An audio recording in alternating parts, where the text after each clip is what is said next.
What is up, Bethlehem students? We're so glad you guys are here.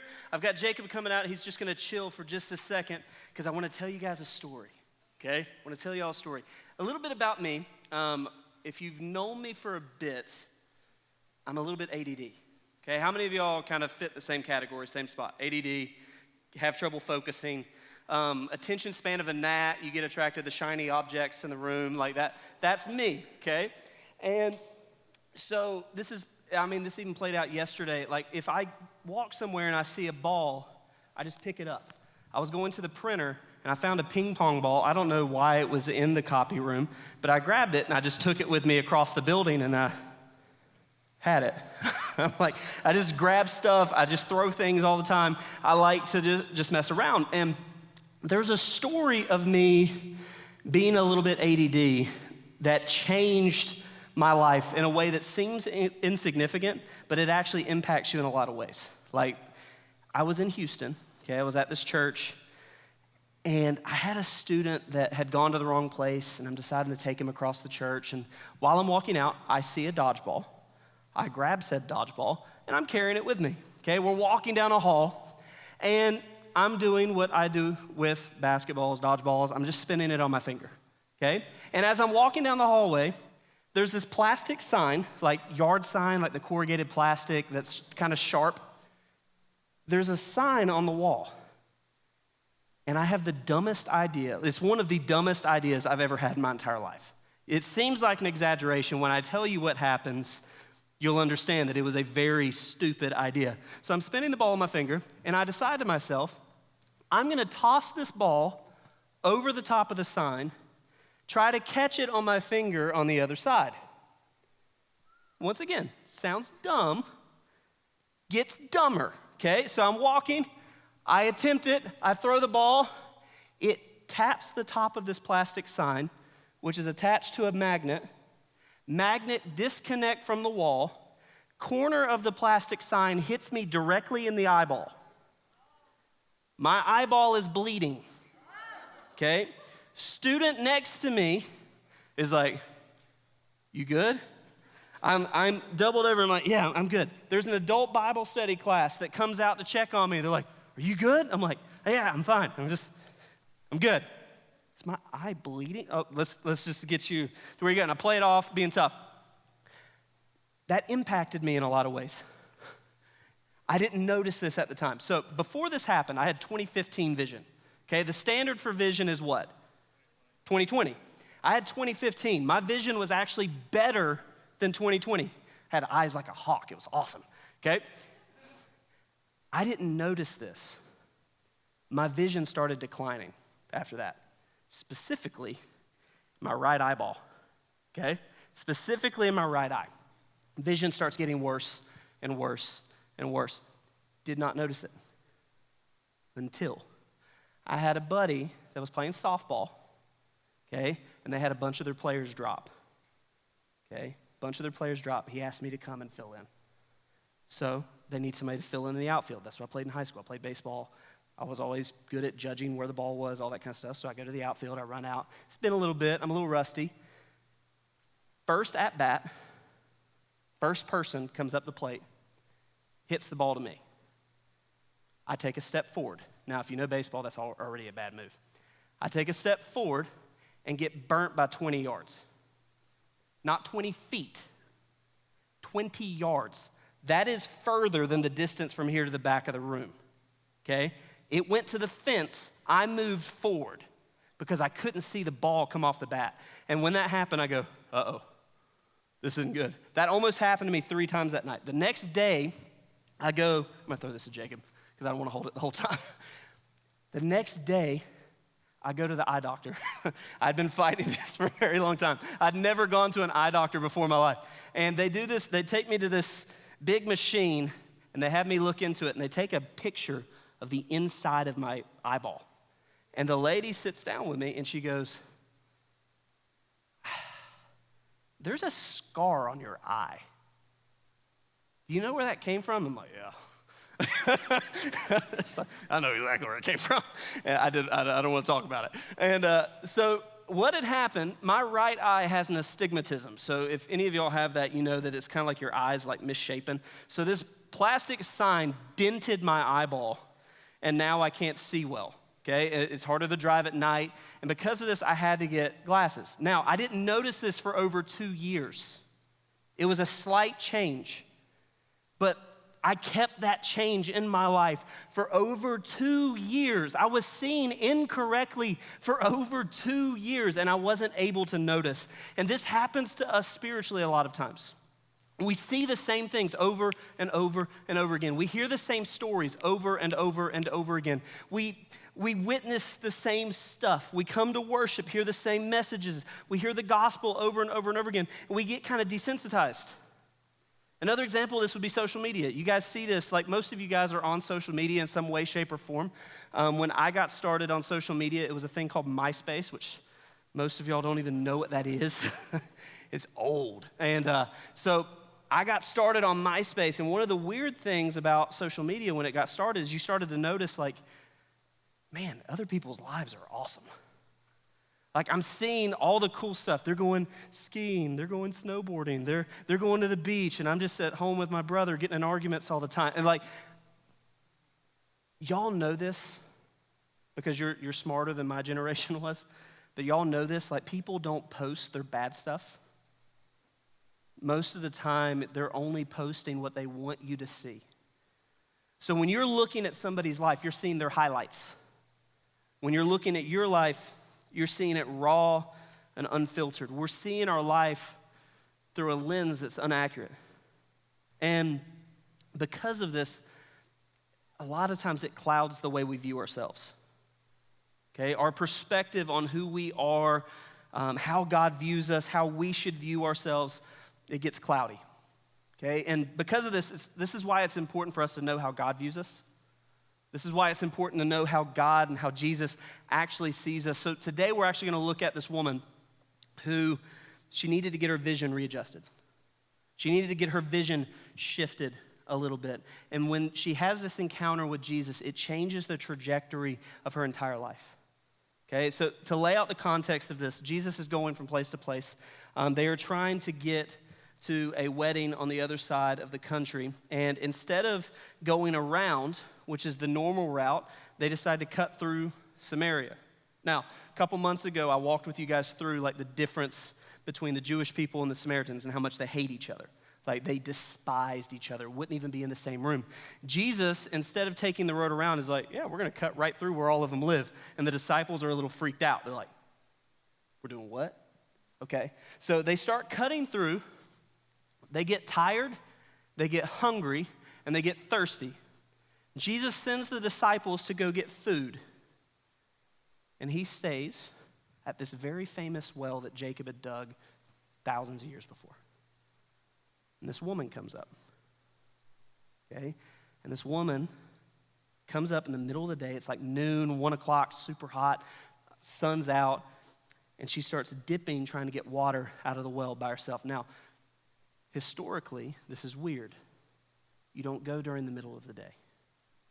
Okay, most of the time you come out with all of the other women in the morning. You do it together. That way it's a team effort. She doesn't do that. Okay, you see the thing with this woman is she's got a couple of strikes against her. Jesus starts to talk to her and she's confused because she's got a couple of strikes on her record. Number one, she's a woman. Historically, this isn't the most progressive time period in the world, so that's a strike. Number two, she's a Samaritan, okay? Social outcast, strike. Number three, she's got a past, okay? She's got a history. That's another strike. Technically, she's supposed to be out. Historically, she's supposed to be out of the picture, but Jesus doesn't operate that way.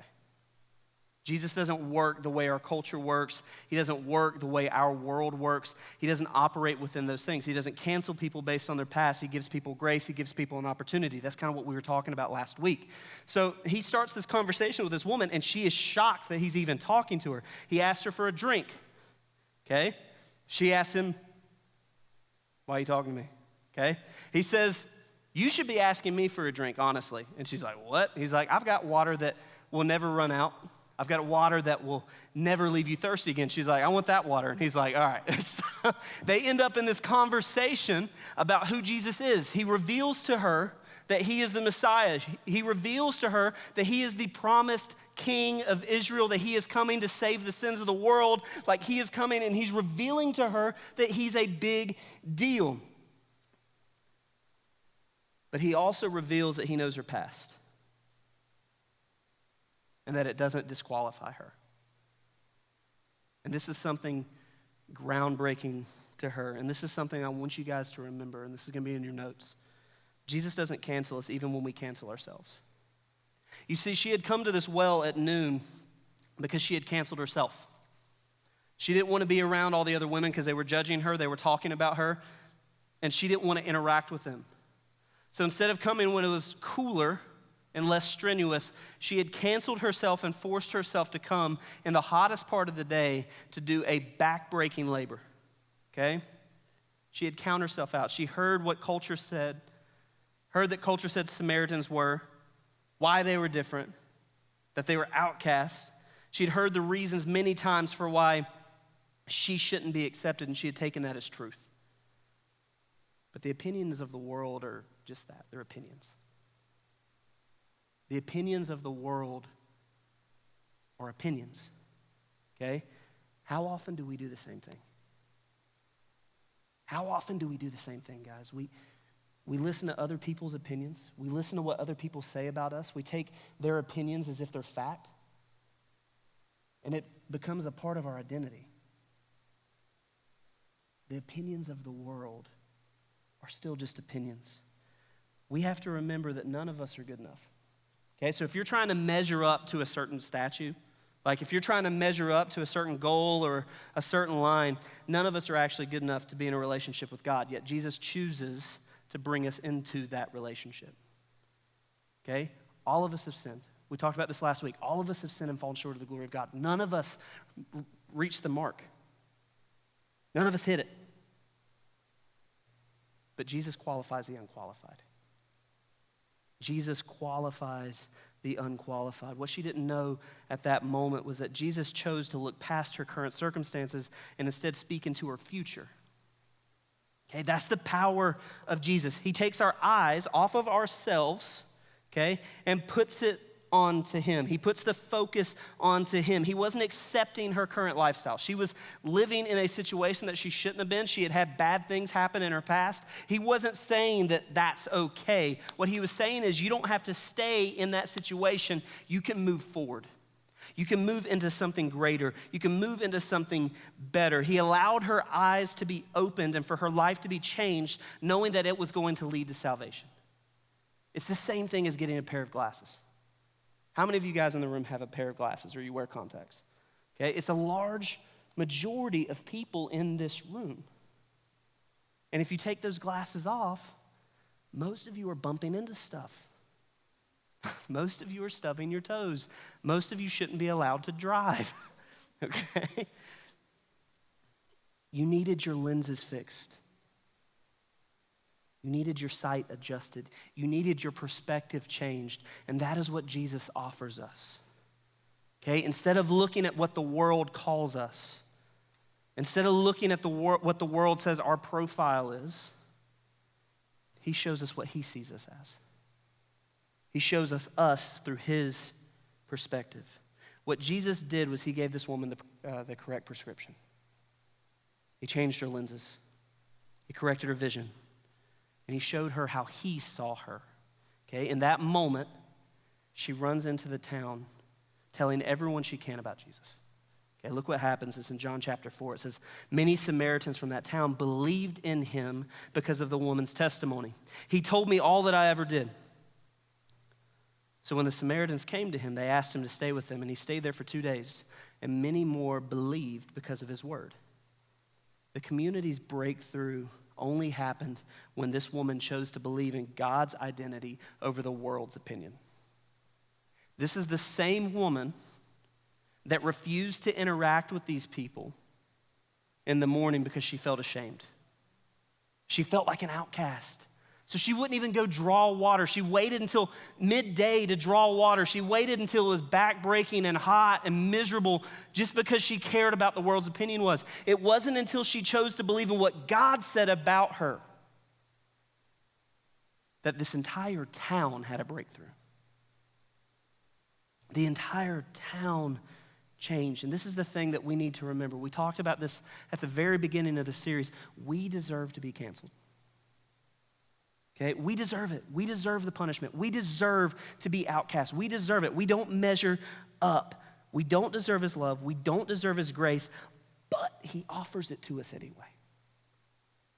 He offers it to us anyway. And when we see things correctly, we start to see the purpose that he's laid out for us, the mission that he's called us to step into. When Jesus came after you, when you chose to follow him, you become transformed. When you choose to give your life to him, you become a new person. You're not that broken person caught in that sin, caught in that mess up. You take on a completely different personality. He shifts you. You become something different entirely. Peter actually talks about this in one of his later letters. He says this, but you are a chosen race, a royal priesthood, a holy nation, a people for his own possession, that you may proclaim the excellencies of him who called you out of darkness into his marvelous light. Once you were not a people, but now you're God's people. Once you had not received mercy, but now you have received mercy. What he is saying here is if you put your faith in him, if you are following Jesus, you are not the same as you were anymore. You are not shackled by those old expectations. You are not shackled by that old reputation. You're something new. You're something different. You're something greater. This changes everything. When we choose to follow Jesus, we gain a calling. We gain a purpose. We gain significance, okay? Our heart starts to change, and we start to change the areas where we're at. Our friendships start to change. Our schools start to change. Everything around us starts to change because we're different. And like every single person I know that has chosen to run after Jesus with everything they have, you start to see this happen. Their circle of people is different because of it. There's some friendships you lose, but there are some other people that choose to follow him too because they see what God is doing inside of you. And that's what happened to this woman. She met Jesus. He showed her how he viewed her. And that wasn't how the world saw her. He showed her that he loved her in spite of her imperfections. In spite of her mess-ups, in spite of her failures, he still loved her so much that he was willing to die for her. And once she saw that, it changed everything. Romans 12:2 has one of my favorite verses in the entire Bible, and I want to read it for you guys because this is what we're called to be. It says, do not be conformed to this world, but be transformed by the renewal of your mind, that by testing you may discern what's the will of God, what's good and acceptable and perfect. And this is the key to this whole series, this whole kingdom culture thing. We're not called to be like the world. We're called to be different. We are called to be different. We're not supposed to be like everyone else. God changes us. He gives us a new heart. He gives us new desires. We start to change. We start to actually show the fruit of the Spirit. We become more loving. We become more peaceful. We have more joy in our life. We become more gentle. I'm still working on that one. We become more forgiving. We become more thankful. Like these things start to take place in our life. And because of that, the world doesn't have those things. When you look at our world right now, it's super divided because the fruit of the Spirit's not there. And they're never going to see what life can truly be like if we don't live it out. They're never going to see what Jesus can do if you guys aren't that light. God has a purpose and a plan for each and every one of you guys.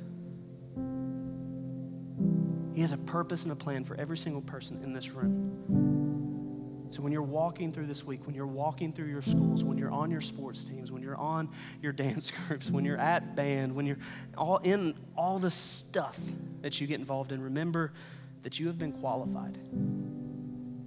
You have been equipped. You have been called to make a difference. When you choose to follow Jesus, he has put you on mission. And you're called to be different. You're called to stand out.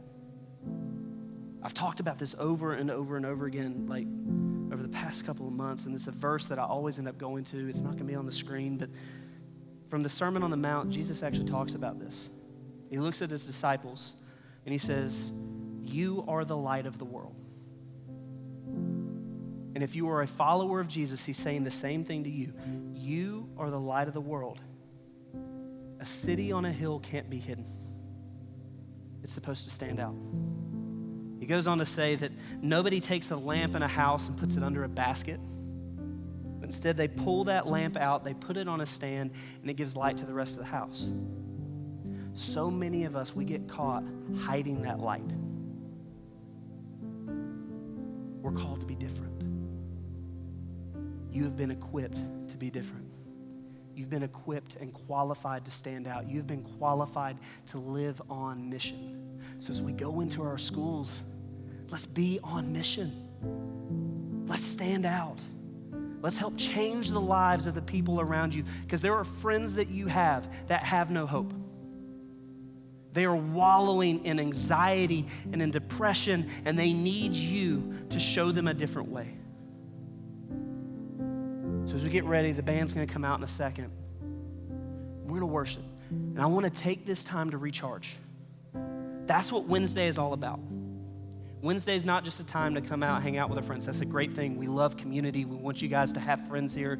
We want you to feel loved, accepted. But what Wednesdays are truly about is for us to come in halfway through the week, recharge, and live the next 2 days on mission. Okay? Then we come to church on Sunday, we recharge, we live the next couple days on mission. So let's get juiced up. Let's plug in for the next couple of minutes. Let's plug in, let's worship him with everything we have. So I'm gonna pray, band's gonna play. Let's recharge together. Dear Heavenly Father, thank you so much for this opportunity to come here and to worship. And God, more than anything, I pray that the students in this room would truly comprehend how loved they are, how much you care about them, that you look past their flaws, you look past their imperfections, and you offer grace. You offer a relationship with the God of the universe. So no matter what they've done, no matter what the world says, God, you are standing there with open arms waiting for them to come to you. And God, I pray that they see the significance of that. I pray that they see how much they need you. And more than that, God, I pray that these students would get that, they'd comprehend it, and that they would use that as a light in their life to impact the people around them. Let's take our faith from just being about you and us, and let's impact the people that you have put us on mission to reach. So God, let us worship you. Let us love you, but let us also represent you well. We thank you for everything. We pray all these things in the beautiful name of Jesus. Amen.